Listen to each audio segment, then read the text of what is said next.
They say the left hand, it drop mountains. They say the right hand, be slaying dragons. The untouchable True School Sports Empire proudly presents something the boxing games are missing. Hey, what's going on? It's your boy BT, and I came here to talk some boxing with the thousands of True School Sports subscribers.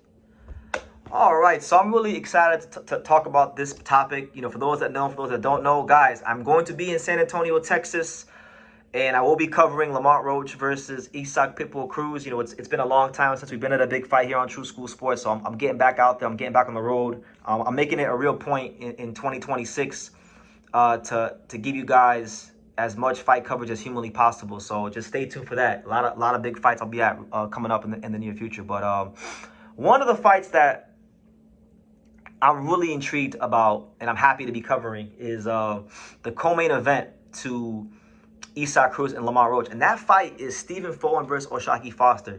You know, a real intriguing fight, a fight where you know that you could classify for both men, for Fulton and for Foster, as a real signature fight in their careers. You understand? You know, O'Shaquie Foster's been in some really good fights against Robertson Conceição. He had a very exciting fight against Rocky Hernandez, but I would definitely say there's no doubt about it. This is the biggest fight he's ever been in terms of, you know, opponent and recognition of the opponent. And that's, you know, he's taking on Stephen Fulton. And Stephen Fulton, because that's what this video is about, Stephen Fulton has a chance to do something that's never been done before in the history of boxing in Philadelphia. And I want to give credit to the illustrious and esteemed trainer, Stephen Breadman Edwards, because he highlighted this on Twitter. And then I went and I fact-checked it myself, because I was like, there's no way this is true. But apparently, Stephen Fulton, if he beats O'Shaquie Foster, will become the first three-division world champion in boxing history from the city of brotherly love, from Philadelphia. So yes, this is he's on the precipice of real historic stuff. And I'll say this: there's always debate in boxing amongst, you know, fight fans about which current active fighters deserve to be in the Hall of Fame. I'm gonna tell you guys this.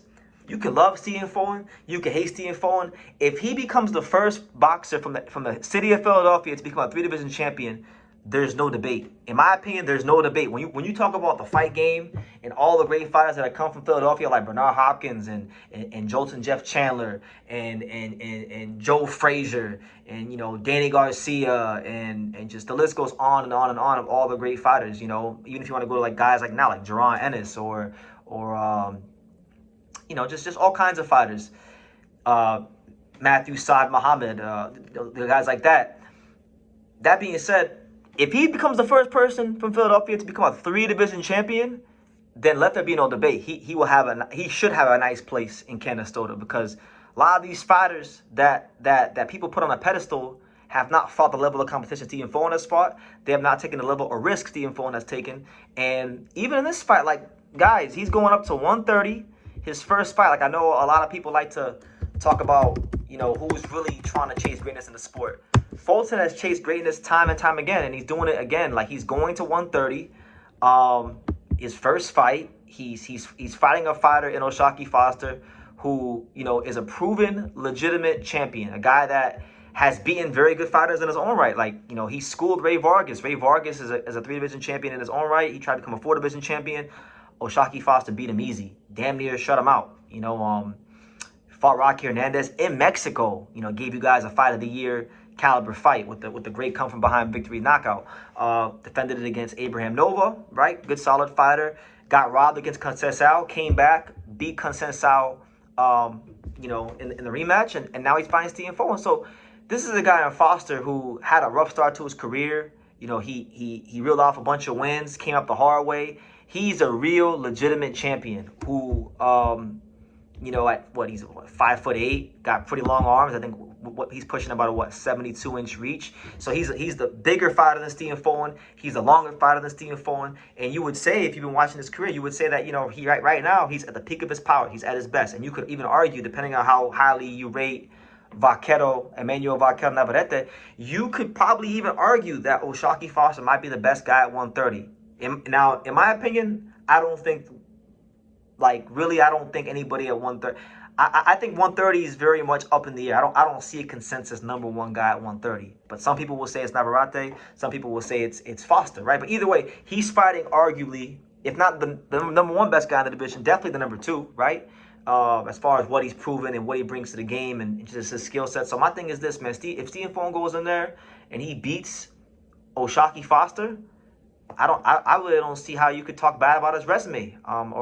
Because, like, again, people like to shit on American fighters. They like to shit on PBC fighters, right? And I think sometimes even I do it too. I mean, I whenever I feel like guys aren't as good as they're cracked up to be, whether they're from America, Japan, Mexico, England, I'll let you guys know who I think is who in the sport. And then they have the chance to prove me wrong, and I can recalibrate my thoughts as we go along with the fights. But when I look at Stephen Fulton's career, this guy was always put in tough. Like, always. Even going back in the day when he fought Adam Lopez, Adam Lopez was undefeated. When he fought, my boy, Angel Leo, who's, proven to be one of the better fighters out there. He beat Angelo Leo. He's the only guy to ever beat Angelo Leo, right? And that wins aged well for him. A lot of people thought Brandon Figueroa beat him the first fight. He came back in the rematch years later, and he schooled him, right? And the list goes on and on of all the fantastic undefeated guys he's went ahead and defeated. So my thing is, you got O'Shaquie Foster now, who, like I said, Fulton is fighting a bigger guy, longer guy, and I would even say from a stylistic standpoint, a different type of fighter. Because if you think about Fulton's best wins, Angelo Leo, Brandon Figueroa, Danny Roman, a lot of those guys are, Arnold K. guy even, a lot of those guys are front foot dominant fighters, right? And those were fights where he was forced to fight in the pocket. And from a boxing standpoint, you could say, well, he fought Naoya Inoue, who's not those things, and he's a bit more diverse in his offense attack in comparison to a guy like Figueroa, or even a guy like, Arnold K. guy, or even a Danny Roman, right? And he got lit up by Inoue, right? So this is a chance for him to maybe show that, you know what? I proved that I can beat the front foot dominant come forward fighters. Now let me show you guys what I can do with a longer, rangier guy who can slow the pace down and box, right? So to me, he's going up to a third weight class. He's trying to do that. And if he does it, in this day and age where guys don't want to fight top guys, or guys run away from smoke, I see Stephen Fulton always running to it. So I feel like the Hall of Fame should be a celebration of the guys that carry the sport the right way. And when you talk about boxing over the last, 5 to 10 years, and especially boxing in America, I can't name too many fighters that I think are carrying it as great as Stephen Fulton. And the fact that the city of brotherly love, Philadelphia, you think about all the great fighters in Philadelphia in history that you can name, we never had a 3-division champion? Never? Come on, man. That factoid in itself, that if he does what he's capable of doing and beats O'Shaquie Foster, that right there is enough for me to say, you know what? I think he should be in the Hall of Fame. And people will say, like, oh, well, they let everyone in the Hall of Fame these days. And I'm just like, okay, well, yeah, they do. And a lot of times they don't even fight the level of competition Stephen Fulton fought or take the risk he took. So that's my line in the sand. That's where I'm drawing it. Stephen Fulton, O'Shaquie Foster, a great fight, a fight with historical implications. If Fulton does win, he'll become the first 3-division champion in the history of Philadelphia, in the history of boxing, to become 3-division champion. So look out for that. And let me know what you guys think. How do you guys think Stephen Fulton does in this fight? Do you think that O'Shaquie Foster's long, rangy style, does it give him problems? Has Fulton lost a step in your opinion? Is this a step too far for him in your opinion? Or does Stephen Fulton does what he's done for the majority of his career, which is, prove the naysayers wrong? Leave your comments down below. Make sure you guys take the time to subscribe. And like I say in every single one of these videos, you can love me or you can hate me.